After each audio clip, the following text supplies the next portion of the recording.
مشروع شقة قرن وحسبيها أنا أركيني هل عبور مهم وها قرن ورنتي أنا سود ويني بل يردنا أنا أركيني فائدة ويهاي وكأي كرتو إن اللي يردوا أي كويد ديلتوين يدركوا شقة كيلي كران وحو كدن بي فالحموين يفضحت وحانوها مشروع كلية حكومة دالة بتشرسيتي يكون كريسي مدة أي شوكتي ثلاثة قرن مشروع على اللي يردي كقريب كشيء اللي عربية ويرلي قبل أبا بلغات كوحوها أفرت بقولك هالمود الشركة قاعدة نسيا شقالها إن نقول يا عند كلية تي كقريب جلاي يدوم مدحونه هو بلغاتي عند شقة حريستنا يا هايان اللي يردا نصيب دره وحشلي صوب حي صور كربتها سومالان ما تكتيره هي النظام كعدالة السنارات حكومة كلمية كوجا من السوماليلا أفرتي بقول إن اللي يردها وحلقات صدح بقوله كمذا هل كبقول كلامنا أي حكومة مدحتوي لك السوقرتي يدو يتحان كيلك يجتشرو جامعة هرقيسة أي بقول كمذا أو كمذا هين اللي يردي شقة قرن أن صوم مرين تشتكى يودد الصحراء أن أصوص مرين صدق لا بلود عربي السعودي ظروفه دكسي توبرك يدرر وين اللي يرى ذا يسوى مرتي إن بقول اللي يرى وقريه هو جوجي وسريره هو هردي وبوحين شروطه شقة قران اللي قد الجليي تاسنا واحد موتشنا يسا حكومة ده وعدالة سمين كري وذي أفر بقول اللي يرى سيدي وعدالة سمين كرتها 4 مليون أورير سومالي لان وسؤال شيء سويدين تمضى dhalinyaradaas oo ku xunnahay waxaan u aragnaa in halka ay ka soo baxday musuqmaasuq weyn oo dhalinyarada lagu kala xulay sinaan la'aan boqolkaana madaxtooyada laga qoro xukuumaddu wadataana aan ahayn ku xaq u lahaa maadaama oo aanay ka mid ahayn dhalinyaradii barnaamijka shaqo qaran dhalinyarada Soomaaliland marka hore waxay daris leeyihiin duruufo nololeed shaqo la'aaneed إيه ديلا درو حكومة دي كل مية يسحقي وسوين بين اللي يرد كوفيدي تن ما أنت ترتاع إن اللي يرد لقدوا الجرينا ومسوا ترتي مدة بقى كل مية دلك معمولة يبقى شغال الله مصنعي عدالة دودك اللي هو مقادري اللي يردون يتحاكم يترتمي وحوم مركه ربع هاي كدول جلس كا لقي حشون كرواية ما أنت هو بالك كسر بحي labada goobood ay taxaan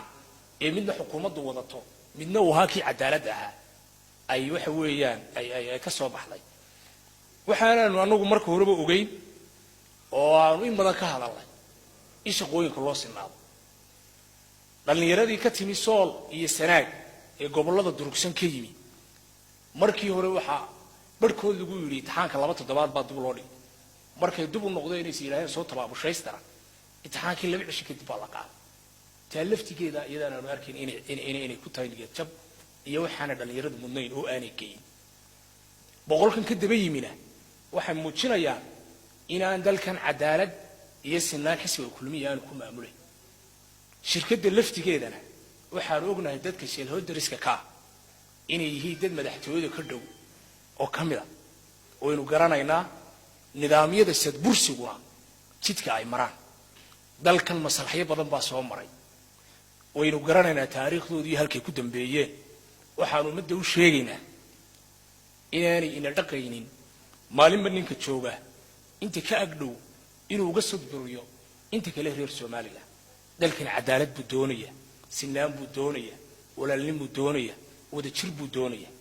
kulmiye jidka laakiin uu ku hogaaminaya inta midna ma waxaan iyagana halkan runtii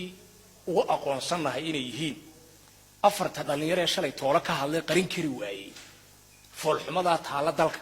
cadaalad darrada ka dhacday iyo sida loo maamulo shaqo qaran inay afar geesi yihiin agaasimaha eriyay ee yiri waxaan ka saaray mashruuc shaqo qaranna waxay ahayd marka horeba inuu keeno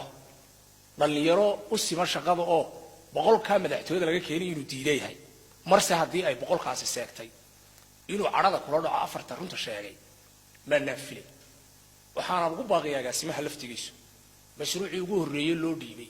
ee xukuumadda ay ku faanleed maadaama uu fashilmay isaga laftigiisu inuu fashilmay oo iscasilo afartaa dhalinyarada ahina waxay ka hadleen xaq waxay sheegeen runtuna waa macaan tahay lamana diido ee waa la aqbalaa oo waxba lagu hagaajiyay intana waa intii afarta wariye lagu xidhay ee xurriyadda lagaga qaaday afartaa wariye laftigoodu waxay guteen waajib qaran shaqaday soo gudbinayeen iyo shaqooyinka loo baahan yahay waa kuwa dhalinyaradana waxaan ugu baaqaynaa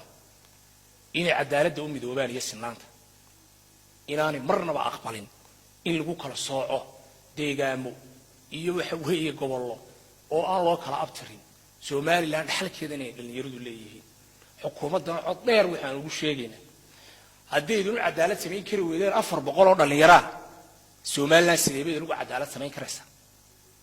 loo yacado ilaa la asqoray sidee loogu cadaalad samayn karaa waxaan ku soo gabagabeynayaa barnaamijkaasi oo fashilmay dhagana roob noqon weyday xukuumaddaanu gacanteeda ku dhintay dhalinyaraduna rajadii ay qabtay shalaa la aasay oo la soo afmeeray ma aqbali doono dhacdooyinka noocaas dhalinyarada Somaliland waxaan ugu baaqaynaa cadaalad bayna deeqda sinaan bayna deeqda Somaliland bayna deeqda waana mahadsantii